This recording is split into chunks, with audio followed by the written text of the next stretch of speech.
Micro processor 8085। Pin diagram of micro processor 8085। Cut रहा है क्या बोर्ड पे से? कुछ दिख रहा है?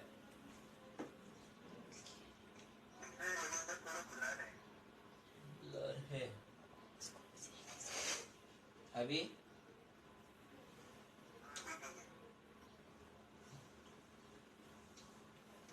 एट 8085 कितने बिट्स का है? 8085 कितने पिंस होते हैं इसमें? 40 पिन का आईसी है। डीआईपी पैकेज कहा जाता है।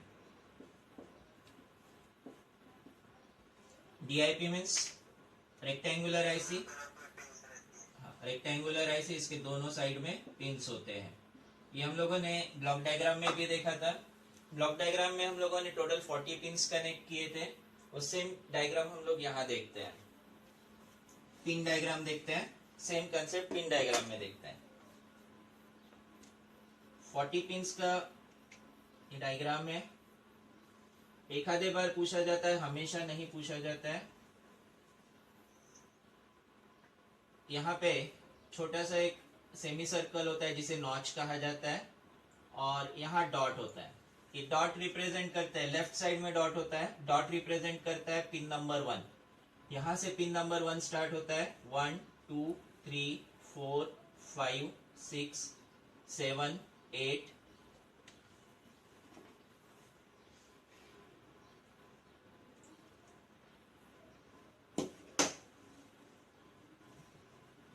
1 2 3 4 5 6 7 8 9 10 11 12 13 14 15 16 17 18 19 20। एक साइड में 20 पिंस, दूसरे साइड में 20 पिंस। अब दूसरे साइड में यहाँ पे 20 खत्म होने पर 21, पिन नंबर 21 ये इसके अपोजिट साइड से स्टार्ट होता है। पिन नंबर 21 यहाँ से स्टार्ट होगा, और पिन नंबर 1 के अपोजिट पिन नंबर 40 आता है। तो यहाँ से अगर 21 से स्टार्ट करते हैं, 21 22 23 24 25 26 27 28 29 30 31 32 33 34 35 36 37 38 39 और आखिरी पिन 40।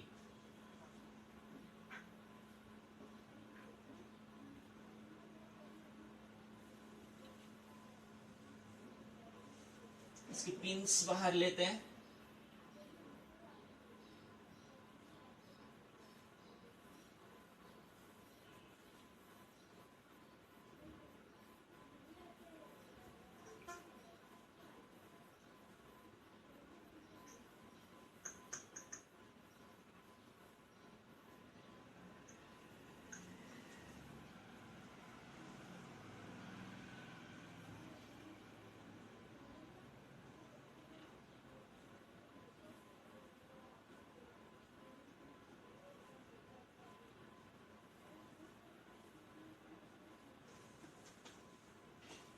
टोटल 20 पिंस एक साइड में, दूसरे साइड में 20 पिंस, ऐसे टोटल 40 पिंस।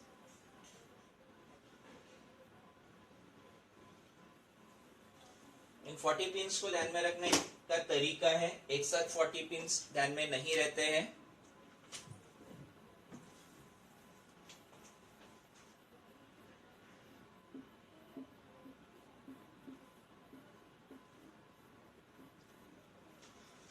यहाँ डब्बे में मैंने इसको रेड पेन से म्यूपी 8085 लिखा है।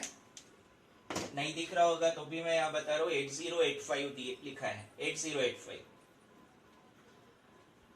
पावर सप्लाई के लिए 2 पिंस है। पावर सप्लाई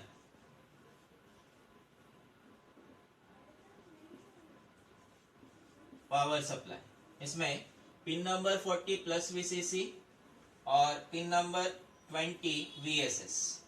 वीएसएस या हम लोगों ने इसे ग्राउंड से रिप्रेजेंट किया है। 5 वोल्ट का सिंगल पावर सप्लाई लगता है। 5 वोल्ट सिंगल पावर सप्लाई। कुछ डिवाइसेस में पॉजिटिव नेगेटिव सप्लाई लगता है, इसमें सिर्फ पॉजिटिव सप्लाई लगता है, उस वजह से इसे सिंगल पावर सप्लाई कहा जाता है। प्लस 5 वोल्ट का, plus 5 volt power supply. Pink volt. Then pin number 1 2, इसमें clock frequency. Pin number 1 2 use होता है क्लॉक के लिए, उस पे क्रिस्टल कनेक्ट होता है। जैसे जेनरिक माइक्रो प्रोसेसर में और ब्लॉक डायग्राम में हम लोगों ने देखे थे X1 X2 था जिसपे क्रिस्टल कनेक्ट होता है। सेम यहाँ पे X1 X2 दो पिंस, उस पे क्रिस्टल कनेक्ट होगा।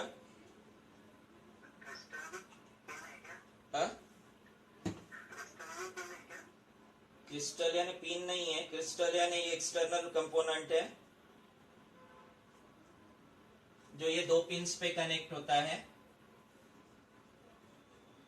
इन दोनों पे क्रिस्टल अलग से कनेक्ट होता है, एक्सटर्नली कनेक्ट होता है, जो माइक्रो प्रोसेसर के लिए क्लॉक फ्रीक्वेंसी जनरेट करता है।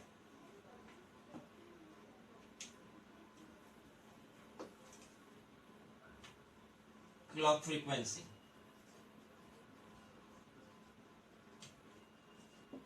Pin number X1 X2 means pin number 1 and 2, X1 X2 pin number 1 and 2, इस पे जो क्रिस्टल कनेक्ट होता है उसकी फ्रीक्वेंसी है क्रिस्टल क्लॉक फ्रीक्वेंसी, ये है 6 मेगाहर्ट्ज। ध्यान रखना मेगाहर्ट्ज में है, अभी हम लोग जो फ्रीक्वेंसी यूज करते हैं वो गीगाहर्ट्ज में है, इसकी क्लॉक फ्रीक्वेंसी मेगाहर्ट्ज में है। तो operating clock frequency micro processor की ऑपरेटिंग क्लॉक फ्रीक्वेंसी 3 मेगाहर्ट्ज है। क्रिस्टल यहाँ जो पिन नंबर 1 और 2 पे जो क्रिस्टल कनेक्ट होता है, this crystal generates 6 megahertz clock frequency but microprocessor requires 3 megahertz frequency. This crystal clock frequency is divided by 2 and then given to microprocessor. वैसे ये 4 पिंस हो गए। उसके बाद data address bus, data address bus 16 bit का होता है। Data address bus 16 bit का होता है जिसमें से 8 पिंस मल्टीप्लेक्स्ड है, AD7 to AD0, और 8 बिट का हायर ऑर्डर एड्रेस बस है। 8 पिंस का हायर ऑर्डर एड्रेस बस है। ये पिंस पहले कनेक्ट कर लेते हैं तो ऑलमोस्ट 20 पिंस हो जाएंगी। लेफ्ट साइड में यहाँ पे मल्टीप्लेक्स्ड एड्रेस डेटा बस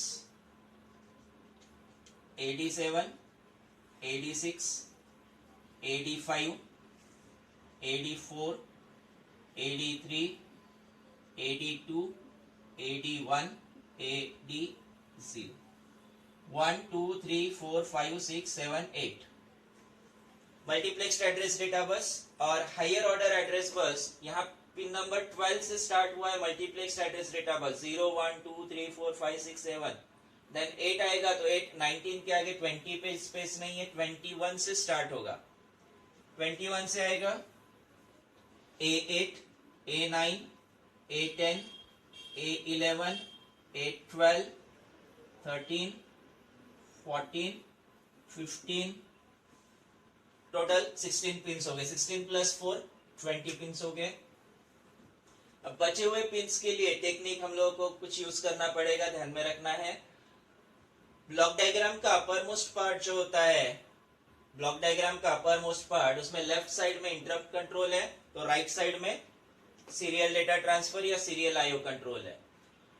यहाँ पे ये पिन नंबर 3 रीसेट आउट के लिए है, पिन नंबर 3 रीसेट आउट। उसके बाद pin number 4 and 5 serial IO control के लिए। सीरियल आईओ कंट्रोल में पहले आउटपुट पिन है फिर इनपुट पिन है, पहले आउटपुट फिर इनपुट। आउटपुट के लिए एसओडी पिन, इनपुट के लिए एसआईडी पिन, और इसके आगे फिर इंटरप्ट कंट्रोल।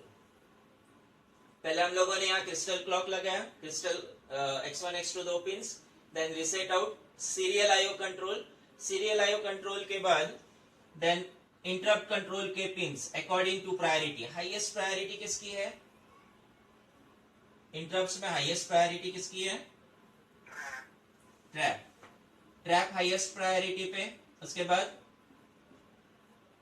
कौन सा 7.5, फिर RST 6.5, then RST 5.5, then INTR and INTA bar.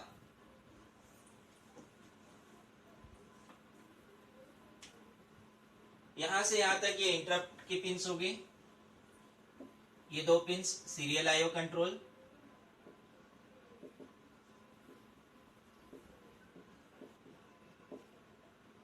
और यहां का ये part interrupt control.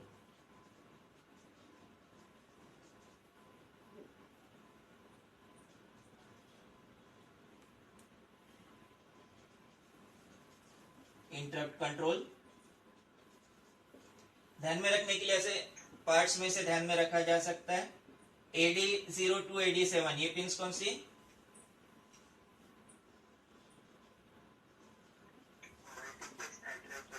Multiplexed address data बस।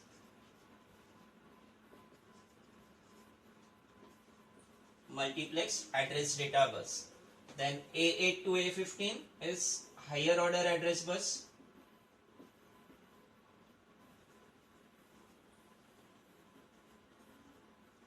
Higher order address bus. Then 38-39 पे hold HLDA.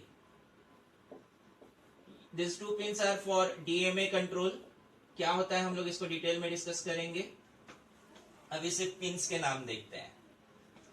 देन यहाँ स्टेटस पिंस में S1 S0 दो पिंस है, S1 S0 ये दो पिंस के बीच में RD बार, WR बार, ALE। S1 S0 ये दो पिंस के बीच में RD bar, WR bar and ALE। Read operation, write operation. ALE address latch enable ये यूज होता है मल्टीप्लेक्स एड्रेस डेटा बस को सेपरेट करने के लिए। इसको हम लोग डिटेल अलग से टॉपिक में समझते हैं। देन बची हुई चार पिंस,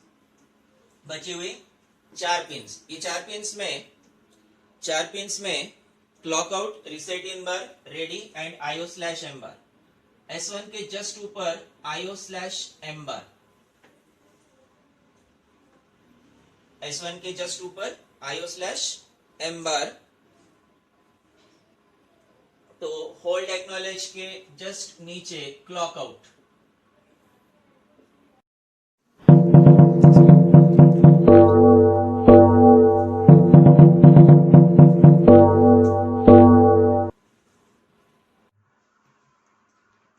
यहाँ पे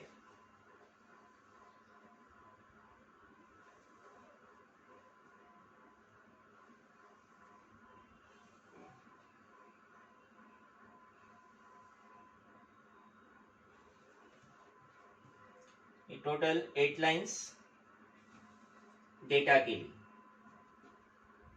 ये पूरी लाइंस कनेक्ट कर सकते, डैश डैश दिया तो भी चलेगा, कनेक्ट करते हो तो अच्छी बात है। D7, D6, D5 up to D0 8 bit का डेटा बस। लेकिन अब ये सेपरेट कैसे होगा, मीन्स यहां से अगर IC ऑन है, ये IC ऑन है तो AD7 टू AD0 का नंबर एड्रेस बस पे ट्रांसफर होगा। लेकिन अगर ये IC ऑफ है, तो इस IC के ऑफ होने के बाद यहां से नंबर इधर नहीं जा पाएगा। तो दूसरा ऑप्शन है इसके पास D7 टू D0। इस IC को कंट्रोल करने के लिए यूज किया जाता है ALE signal, ALE address latch enable. ALE is address latch enable।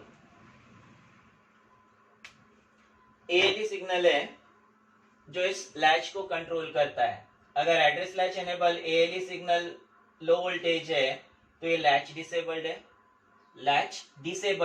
जिस वक्त लैच डिसेबल्ड होगा उस वक्त AD7 टू AD0 का नंबर एड्रेस बस पे नहीं ट्रांसफर होगा, वो ट्रांसफर होगा डेटा बस पे। वही अगर इस पे हाई वोल्टेज है तो ये लैच एनेबल होगा, ये लैच एनेबल है तो 87 टू 80 का नंबर ये ट्रांसफर होगा A7 टू A0 पे। A7 टू A0 पे आता है तो ये बन जाएगा lower order address bus, higher order address bus direct है, ये दोनों मिला के 16 बिट का एड्रेस बस बनेगा।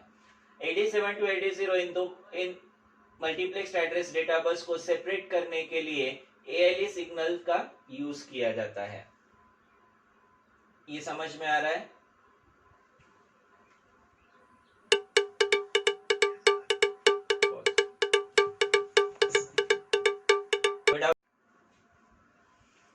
DMA कंट्रोल, इसमें हम लोगों ने दो पिंस देखे थे, एक होल्ड एंड दूसरा HLDA। ये डायग्राम नोट्स में नहीं दिया है,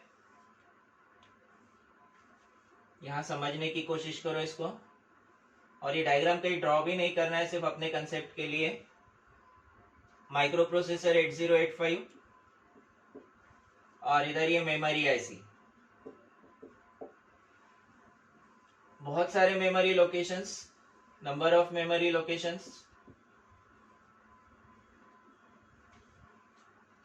किसी एक मेमोरी लोकेशन से दूसरे मेमोरी लोकेशन में डेटा ट्रांसफर करना है तो ये डेटा ट्रांसफर होता है मेमोरी टू प्रोसेसर और प्रोसेसर टू मेमोरी।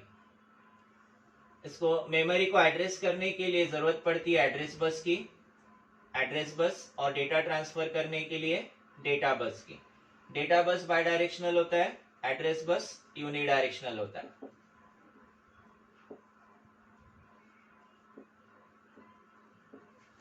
अब अगर किसी मेमोरी से कुछ मेमोरी लोकेशन का डेटा दूसरे किसी मेमोरी लोकेशन में ट्रांसफर करना है तो इस वक्त माइक्रो प्रोसेसर अननेसेसरीली बिजी रहेगा सिर्फ डेटा ट्रांसफर करने में। माइक्रो प्रोसेसर बिजी नहीं रहना चाहिए, डेटा ट्रांसफर करते वक्त माइक्रो प्रोसेसर बिजी नहीं रहना चाहिए, इसलिए इसको एक्सटर्नली IC लगाते हैं, सपोर्टिंग डिवाइस जिसे कहा जाता है DMA direct memory access IC।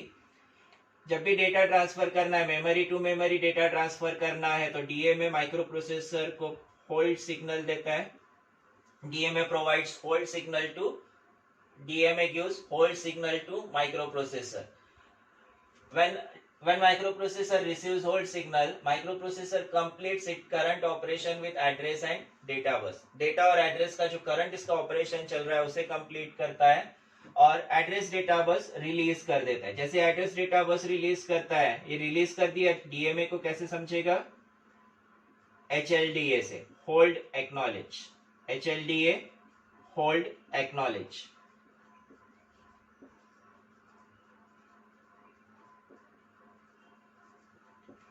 DMA controller gives hold signal to microprocessor to transfer data from one memory part to another memory part or one memory to another.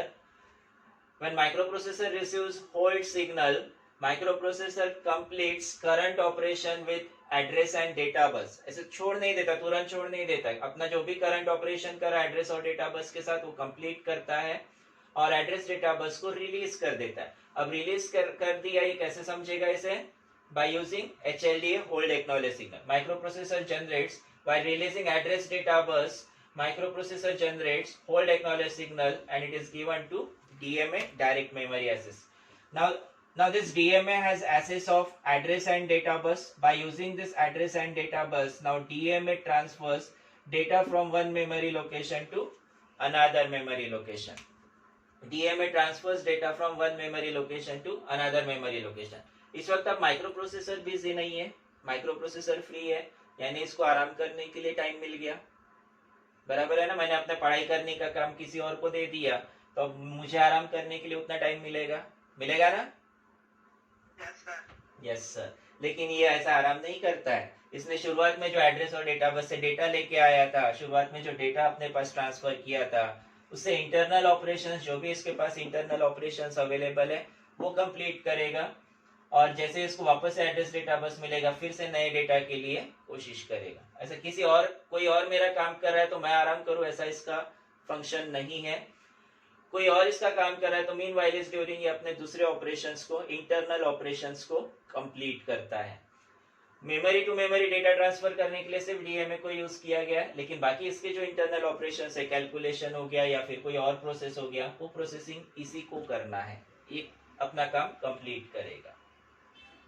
Hold and HLDA, hold and HLDA DMA की 2 pins. लिखो इसको जल्दी से।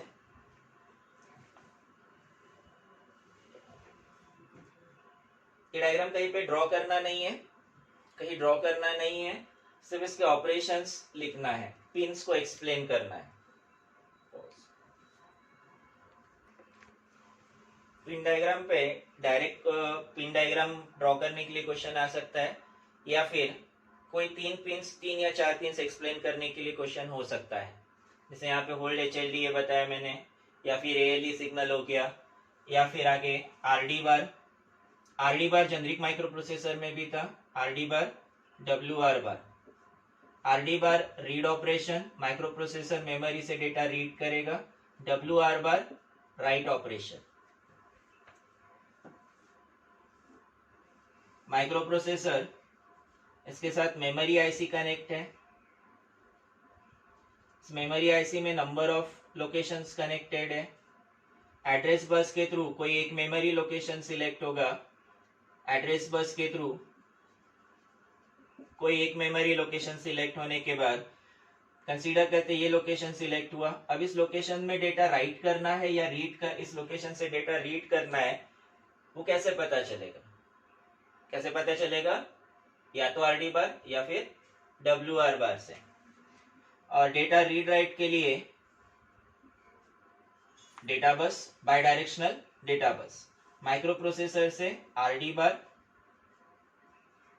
WR bar, दोनों output signals data read करने के लिए और राइट करने के लिए। ये दोनों सिग्नल्स लो लेवल सिग्नल्स है। लो लेवल सिग्नल्स मतलब लो वोल्टेज पे एनेबल होते हैं, हाई वोल्टेज पे डिसेबल होते हैं। जैसे माइक्रो प्रोसेसर के साथ मेमोरी कनेक्ट होता है, उसी तरह से माइक्रो प्रोसेसर के साथ आईओ डिवाइस कनेक्ट होता है, इनपुट आउटपुट डिवाइस भी कनेक्ट होता है। अब यहाँ से भी डेटा रीड या राइट किया जा सकता है, तो माइक्रो प्रोसेसर को समझेगा कैसे मेमोरी रीड करना है या फिर आईओ डिवाइस रीड करना है। इसके लिए अलग से सिग्नल यूज किया जाता है, IO/M बार। IO represents input output device, input output /M बार मतलब मेमोरी। लो लेवल सिग्नल, ये मल्टीप्लेक्स पिन कहा जाता है। इसे मल्टीप्लेक्स इसलिए कि ये 1 पे भी एनेबल होता है, 1 पे एनेबल है तो इनपुट आउटपुट डिवाइस, और 0 पे एनेबल हुआ तो मेमोरी ऑपरेशन होगा। ये तीनों पिन साथ साथ में यूज की जाती है। जैसे अगर हम लोग IO/M बार, आरडी बार, डब्ल्यूआर बार और इसके साथ ऑपरेशन देखते हैं।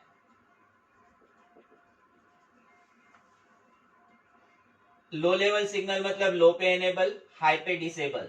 तो अगर यहाँ 0 है, तो आईओ एनेबल है या फिर मेमोरी एनेबल है? अगर IO/M बार पे 0 है तो IO device, input output device enable है या फिर मेमोरी डिवाइस एनेबल है? क्या एनेबल होगा? मेमोरी एनेबल होगा, लो लेवल सिग्नल होने की वजह से। यहाँ 0 है तो लो लेवल सिग्नल यानी मेमोरी एनेबल होगा। देन यहाँ 0, यहाँ 1, इन दोनों में से अब कौन एनेबल है?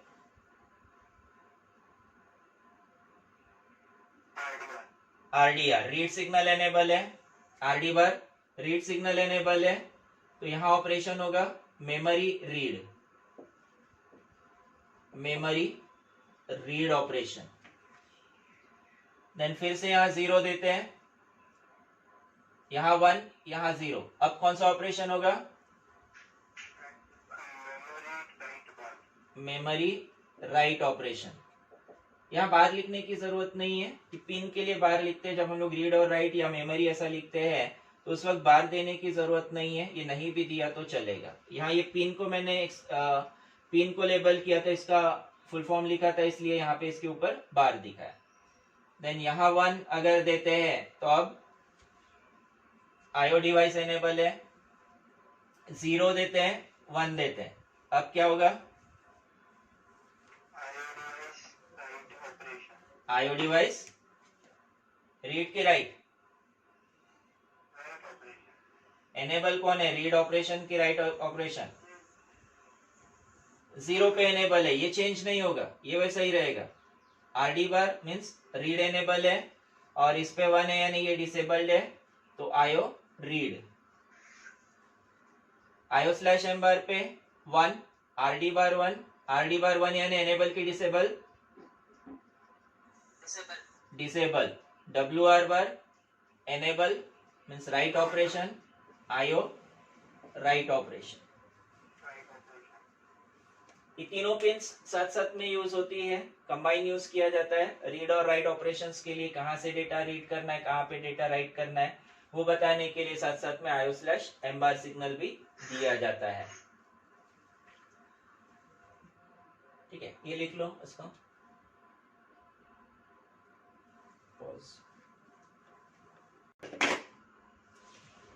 स्टेटस पिंस S1 S0 ये दो पिंस है। इससे भी माइक्रो प्रोसेसर का स्टेटस पता चलता है, माइक्रो प्रोसेसर कौन सा ऑपरेशन परफॉर्म कर रहा है वो बताता है। इसे बाइनरी फॉर्म में लिखते हैं, S1 S0 दोनों 00 या 01 या 10 या 11 ऐसा स्टेटस हो सकता है। 00 में माइक्रो प्रोसेसर अगर S1 S0 दोनों पिन 00 पे है तो microprocessor is at halt state, microprocessor halt state पे है।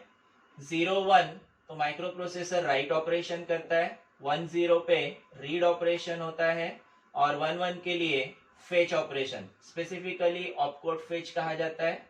नोट्स में से फेच लिखा है, फेच यहाँ opcode fetch operation. Opcode fetch मतलब यहाँ मेमोरी में प्रोग्राम स्टोर करते हैं हम लोग, मेमोरी में प्रोग्राम स्टोर करते हैं, एक एक इंस्ट्रक्शन स्टोर करते हैं। ऑपकोड फेच ऑपरेशन यानी माइक्रो प्रोसेसर मेमोरी से एक एक इंस्ट्रक्शन ऑपकोड्स की फॉर्म में लेके आ रहा है। जो इंस्ट्रक्शंस है माइक्रो प्रोसेसर के इंस्ट्रक्शंस है, ये इंस्ट्रक्शन हेक्साडेसिमल फॉर्म में होते हैं।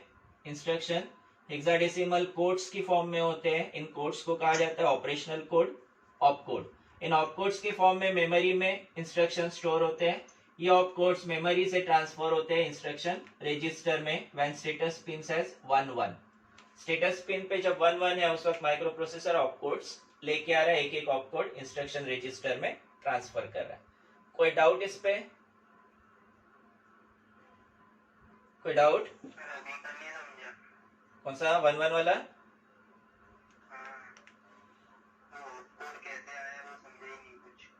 ये इंस्ट्रक्शन जो है डायरेक्ट इंस्ट्रक्शन स्टोर नहीं होता है। इंस्ट्रक्शन माइक्रो जैसे हम लोग C++ में एक स्टेटमेंट देखे थे, फॉर वाइल डू, ऐसे जो स्टेटमेंट्स देखे थे, माइक्रो प्रोसेसर के खुद के अलग से इंस्ट्रक्शंस है इंग्लिश लैंग्वेज में। इंग्लिश में ही है MOV, मूव। MOV रिप्रेजेंट करता है मूव। लेकिन जब माइक्रो प्रोसेसर की मेमोरी में स्टोर करते हैं तो ये मूव का हेक्साडेसिमल कोड स्टोर किया जाता है। मूव का हेक्साडेसिमल कोड स्टोर होता है जिसे ऑपकोड कहा जाता है। हर इंस्ट्रक्शन के लिए अलग कोड है और ये फिक्स है, चेंज नहीं होता है। ये ऑपकोड्स हम लोगों को नोट्स के आखिरी पेज पे दिखेंगे। तेरे पास नोट्स है ना अभी हाथ में? देख उसको आखिरी पेज पे देख, ये है ना। ऐसा हर इंस्ट्रक्शन के लिए ऑपकोड से जो हेक्साडेसिमल नंबर है, ये hexadecimal number binary hexadecimal number memory में स्टोर होते हैं, इनको ऑपकोड कहा जाता है। ये ऑपकोड्स ट्रांसफर होते हैं इंस्ट्रक्शन रजिस्टर में। ठीक है, मेनली यहाँ पे ये इंस्ट्रक्शन ट्रांसफर करने वाला पार्ट, ऑपकोड फेच यानी मेमोरी से इंस्ट्रक्शन लेके आना।